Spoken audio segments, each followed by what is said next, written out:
Assalamualaikum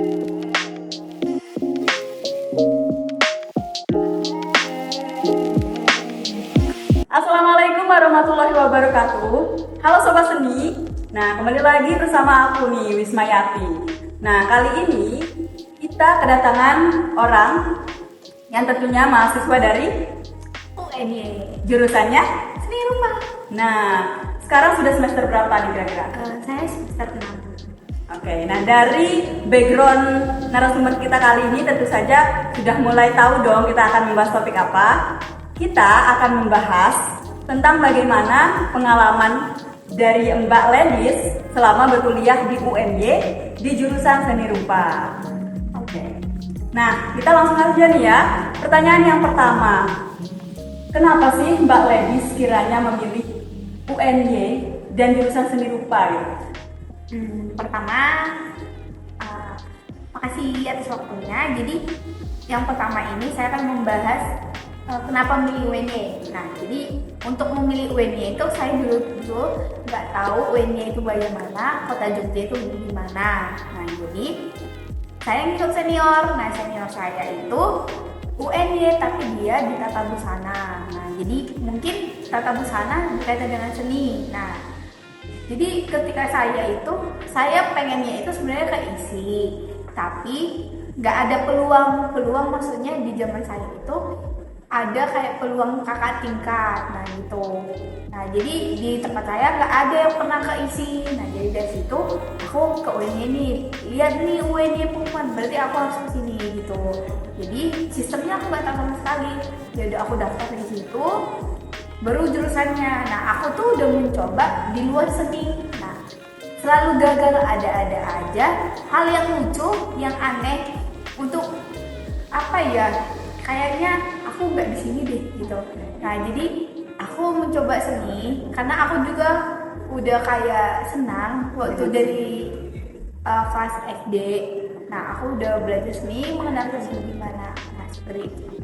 Nah, tapi sebelumnya Mbak ini kuliah seni, itu pengen jadi seniman atau bagaimana? Karena kalau jadi seniman kan biasanya cocoknya diisi atau gimana. Sedangkan di UNY itu kita lebih ke pendidikannya gitu.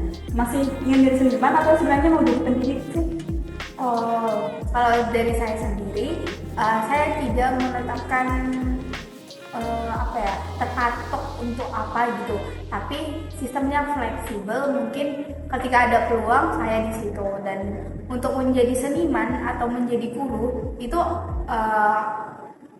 bisa fokus, tapi kita tergantung kedepannya gimana. Kita harus menyesuaikan perkembangan dan fashion. Oke, jadi tetap ya kita cuma bisa berusaha. Nah, nanti urusan takdir kita mau menjadi seniman, guru, menjadi presiden, itu urusan yang di atas. Yang penting kita berusaha. Oke, nah mungkin itu ya background dari Mbak Ledis, motivasinya karena memang dari kecil suka seni banget. Nah, kemudian nih kita kan sudah melewati semester 1, 2, 3, 4, 5, dan sekarang semester 6. Nah, kira-kira coba diceritain nih kepada adik-adik kita dari semester 1 nih, apa sih yang kita alamin gitu? Apalagi semester 1 kan masa transisi kan ya, dari SMA terus tiba-tiba mahasiswa yang notabene itu kelihatan kayak menuju dewasa. Apa yang Mbak Ledis rasakan di semester 1? Oh, jadi kalau di semester 1 itu karena saya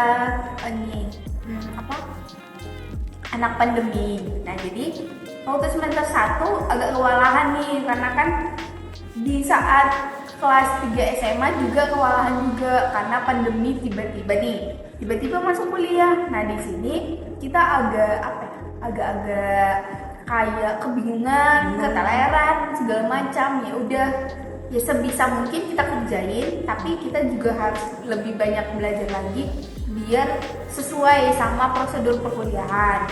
Semester 1 seperti itu. Nah, semester 2 karena saya anak rantau, jadi saya ke Jogja. Oh, jadi sudah ke Jogja semester 2 kan? Itu belum disuruh untuk ke Jogja kan? Bukannya masih online. Kenapa memilih ke Jogja pada semester 2 di masa pandemi? Kenapa? Nah, ini agak lucu sih. Masalahnya di tempat saya itu kan alat-alat seni nggak ada. Nah, jadi saya harus ke provinsi. Nah, mungkin memakan waktu banyak ya. Jadi saya berpikir selagi capek, ya udah langsung berangkat aja ngerantau gitu. Nah, jadi saya memutuskan langsung ngerantau Nah, di situ saya masuk di semester 2. Nah, saya sebenarnya model nekat dan niat aja. Oke, sebelumnya belum dijelasin ya, Mbak Ledis ini dari mana? Sebelumnya belum dijelasin, coba dijelasin dari mana. Oke, jadi saya dari Ledisa Subimbao. Oke. Saya dari Sumatera Utara, Wow, Sumatera. Samosir tepatnya. Nah, tahu kan Danau Toba yang terkenal di sinetron. Nah, Mbak Ledis ini di tengah-tengahnya Pulau Sumatera ya, di Iya, Danau benar Toba. sekali. Gitu. Keren banget ya bisa kuliah di Jogja dari jauh cuma buat ngejar ilmu. Oke, baik. Nah, itu kan semester 1. Ya, Semester 2 pergi ke Jogja langsung padahal itu masih pandemi, modal nekat banget. Terus semester 3 nih apakah mulai menyesuaikan dengan tugas-tugas yang mengerikan seperti itu? nah iya, kalau di situ mulai masa peralihan lagi dari ya, memahami lingkungan baru beradaptasi juga di kuliah. Tetapi selama di semester bawah itu, semester 3, 4 itu saya lebih ke ini sih, sibuk organisasi, mengikuti organisasi yang ada di sekolah walaupun masih online atau offline. Jadi baru di Jogja kan banyak peluang, banyak kayak pameran, banyak kayak event apapun. Jadi saya ya ngikutin itu aja. Jadi belajarnya dari event-event luar, belajarnya dari pameran-pameran. Jadi kalau di kuliah tetap kuliah karena tujuannya kuliah kan. Ya udah. Jadi lebih banyak belajar di luar. Oke, nah jadi itu Mbak Ledis tuh nggak cuma sekedar kuliah, pulang pergi kupu-kupu tidur kayak gitu, tapi Mbak Ledis ini juga cari pengalaman di luar, karena kita nggak bisa ya ngandelin kayak cuma ilmu dari dosen dan apa-apa. Dan ya ilmu dari dosen bukannya kita merendahkan atau merasa ilmu guru kita, dosen kita kurang ya, tapi memang di dalam luasnya ilmu tuh nggak bisa cuma dari kampus aja. Kita harus keluar dari zona nyaman kita, mencari relasi. Bahkan Mbak Ledis itu juga ikut pameran ya yang di luar dari organisasi atau UKM dari kampus itu sendiri. Oke. Terus semester 4 ya udah mulai masuk organisasi. Sebenarnya organisasi itu harusnya kita mulai masuk semester 1, 2 nggak sih? Nah karena online ya jadi terbatas. Nah oke, untuk semester 5 kita kan mulai ada MBKM istilahnya ya. Kita belajar mata kuliah dari di luar seni begitu. Dan itu 5 mata kuliah ya. Nah itu bagaimana? Apakah bisa menyesuaikan waktu? Karena sifatnya seni rupa kan berbasis praktek. Ya. Itu waktunya udah memakan, lalu datang MBKM dan gimana itu Mbak Ledis perasaannya? Kalau itu saya rasa kayak biasa aja karena mungkin tantangan sebelumnya itu udah kayak ngelatih saya, oh kalau ada seperti ini nanti gini, jadi pengalaman dari luar. Jadi ketika ada suatu hal yang kayak gini, jadi kita tahu, oh ini harus diselesaikan seperti ini, jalannya seperti ini. Jadi gitu, setiap ada permasalahan ya atau diselesaikan. Terus yang paling penting tuh ini strategi sama manajemen waktu itu penting dan memprioritaskan yang ternyata. Nah oke, jadi itu ya ternyata pentingnya kita sibuk sana sini itu bukannya bikin kita makin kuliahnya nggak bener atau bikin kita manajemen waktunya susah, malah itu di sana kita belajar bagaimana cara memanajemen waktu. Justru lebih banyak tugas, lebih banyak yang selesai gitu, karena kita kayak dikejar-kejar gitu, semakin dikejar-kejar semakin cepat selesainya. Beda lagi kalau tugasnya sedikit, kita malah jadi males gitu ya kesannya. Oke, nah jadi semester 5 biasa aja ya dengan MBKM karena dengan banyaknya tadi pengalaman yang sudah membantu kita dan bikin kita lebih strong lagi dengan tugas-tugas kuliah. Lalu sekarang semester 6 ya, MBKM juga dan mungkin biasa ya sekarang. Malah suka ya kayaknya ya karena kita bisa belajar banyak ilmu-ilmu baru. Misalnya sekarang MBKM-nya apa aja? Ada pembelajaran formal, ada tentang keolahragaan, tentang psikologi, baru ada strategi pembelajaran kriya, itu aja. Oke, nah itu keren-keren banget, kita bisa juga belajar hal-hal lain karena sifat yang namanya ilmu juga kan saling menyambung gitu. Oke, mungkin itu ya bagian-bagian dari yang terbaru ya dari sistem pendidikan di perkuliahan. Kita masuk nih, kira-kira kalau di seni rupa UNY apa sih yang dipelajari Mbak Ledis? Yang kiranya kayak kan kalau masuk seni itu kita ngapain sih seni rupa? Ya kata-katanya cuma gambar. Menurut Mbak Ledis gimana sih tentang pola pikir atau kata-kata seperti itu? Bener nggak cuma gambar? Dari saya pribadi itu mungkin mereka kalau bilang cuma ngegambar itu mungkin mereka melihat satu sisi pandang. Nah, tetapi kalau semakin kita mengenal UNY itu gimana sistemnya, ada baiknya juga gitu.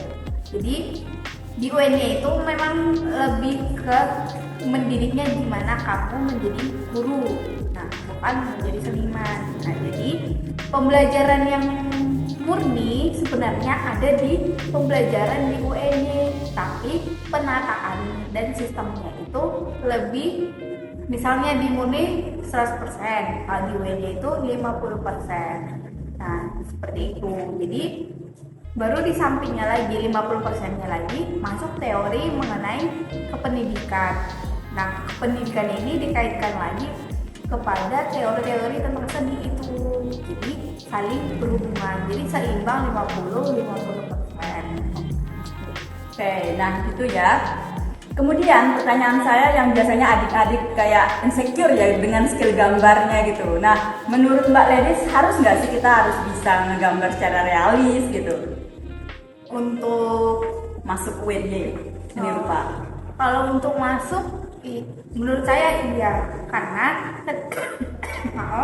ketika kita punya tujuan atau pilihan, berarti kita sudah punya dasar atau yang menjadi modal kita untuk ke jalan itu. Nah, yang saya rasakan di UNY itu memang udah jangan jadi guru, tapi kita juga harus punya skill.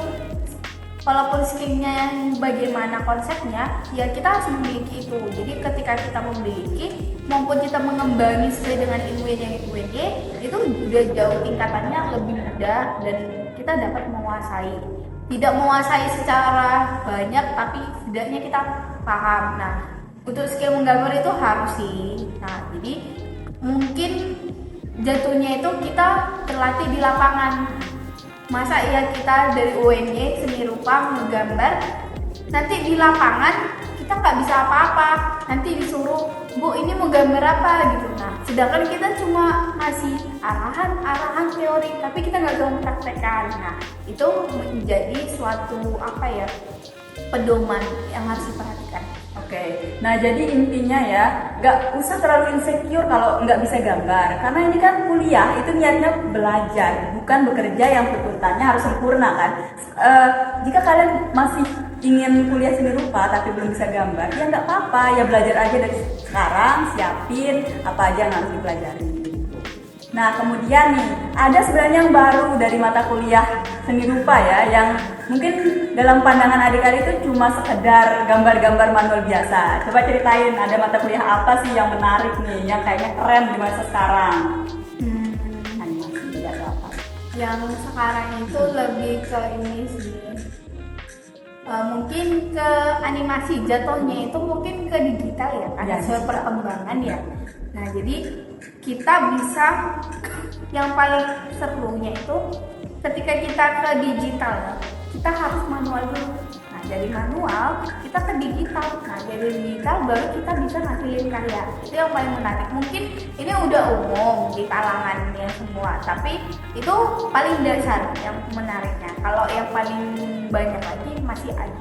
Oke ya, animasi, terus ada juga fotografi, desain komunikasi visual juga ada, kita pelajari semua, teori anak, segala macam itu tentang seni itu ada, kita pelajarin semuanya. Oke, nah mungkin itu ya seputar isi dari seni rupa. Kemudian nih kita mengarah ke bagaimana lingkungan sosial. Nah menurut dari Mbak Ledis, kira-kira pengalaman pertemanan Mbak Ledis gimana sih di UNY? Sehatkah atau ada banyak konflik kah mungkin di perkuliahan seperti itu? Untuk pertemanan, konflik atau apapun itu pasti terjadi karena ya kita makhluk sosial. Baru saya pendatang dari Pulau Sumatera ke Jawa, tapi untuk lingkungannya ya sehat-sehat aja. Mungkin ada nggak sehatnya, tapi ya bagaimana kita menyikapi lingkungan tersebut. Dan kita sebagai pendatang harus beradaptasi, dan ada yang pepatah mengatakan di mana bumi dicak, di situ kepala dijunjung. Oke. Nah, kira-kira apa sih kultur shocknya ya ketika kuliah di Jogja dengan perbedaan budaya yang sangat kontras? Apa yang menurut Mbak Ledis itu kira-kira yang shock gitu? Kok gini gitu? Kira-kira apa ya? Kalau culture shocknya itu adalah kayak pertama makanan ya. Ya. Di sini tuh murah banget tahu. Oke. Nah, kalau di Sumatera tuh mahal. Yang kedua, di sini orang makan atau minum pakai teh manis. Nah, kalau di Sumatera itu pakai air putih aja. Baru mungkin karena saya agama beda nih. Kan di tempat saya jarang tuh lihat orang yang pakai jilbaban, yang pakai cadar segala macam. Bukan diskriminasi, tapi karena saya baru lihat yang seperti itu. Baru lagi ya, baru cara bicara. Nah, kan saya jauh nih. Jadi ketika saya bicara mungkin seperti ini di mereka, mungkin itu udah keras suaranya. Ya. Nah, itu. Jadi banyak pembeda. Ya mungkin itu. Yang paling kontras sih ini ya bagi orang adik-adik yang di luar Jawa, tolong ya kita harus belajar bagaimana mengenal budaya lain dan kita harus nih menerapkan budaya mereka kita ambil karena agar bisa beradaptasi begitu, terutama di bagian nada suara ya. Biasanya orang luar Jawa tuh nadanya besar, bukan berarti salah, itu bagus memperlihatkan ketegasan. Kita justru keren itu. Malah orang-orang yang di luar Jawa itu lebih aktif ya, lebih aktif secara omongan gitu. Bukannya merendahkan orang Jawa juga ya, tapi memang perbedaan karakter aja gitu, ada kelebihan dan kekurangannya. Nah, itu ya mungkin beberapa culture shock. Kemudian ini kita mengarah ya, bagaimana tips dan trik ya, agar kita bisa mendapatkan ya IPK yang tinggi, itu tipsnya seperti apa. Karena penting juga ya, ini jangan sampai kuliahnya itu keteteran. Di Suniripa itu kayak gimana sih tipsnya, gitu kan beda dengan yang lain. Kira-kira biar aman. Kalau untuk tipsnya itu kembali ke tujuan sih. Tujuannya kuliah itu untuk apa. Nah, soal IPK itu lebih mengarah prosesnya kamu. Misal nih, kalau kamu mengarah harus IPK sekian, tapi kalau kamu nggak ada proses sama usaha, proses itu kan di dalamnya ada usaha, ada segala macam.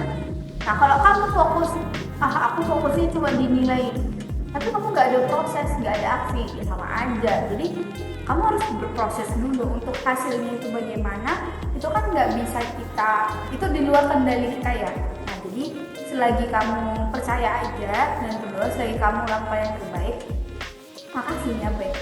Oke, nah jadi itu ya buat adik-adik yang ngejar-ngejar IPK biar dianggap pinter atau apa, nggak usah ngejar itu ya. Maksudnya bukan berarti nggak usah peduli IPK atau bagaimana, karena kita juga tahu kan orang tua kita pasti sangat bangga ketika kita meraih prestasi. Tetapi alangkah lebih baiknya ya ketika level target kita itu melampaui dari sebuah angka, tapi kita mengejar memang benar-benar sejatinya ilmu yang nilainya jauh lebih tinggi daripada sekadar IPK. Oke, mungkin itu ya dari tips dari Mbak Ledis dari pertama. Oh iya, yang terakhir. Karena kan banyak berita-berita tentang depresi mahasiswa, tugas segala macam. Bagaimana sih cara Mbak Ledis mengontrol diri Mbak Ledis agar tetap bisa normal beraktivitas kuliah dengan serius, fokus mengatasi stres gitu? Gimana nih? Ini tuh mungkin nggak mudah ya bagi kita dan bagi saya sendiri. Nah, jadi saya kayak belajar diri sendiri dulu, kayak mengenal aku senangnya apa, aku maunya apa. Nah, ketika stres atau mungkin tugas itu kadang di luar ekspektasi kita, jadi kita kayak tahu manajemen lagi ya, kembali ke manajemen.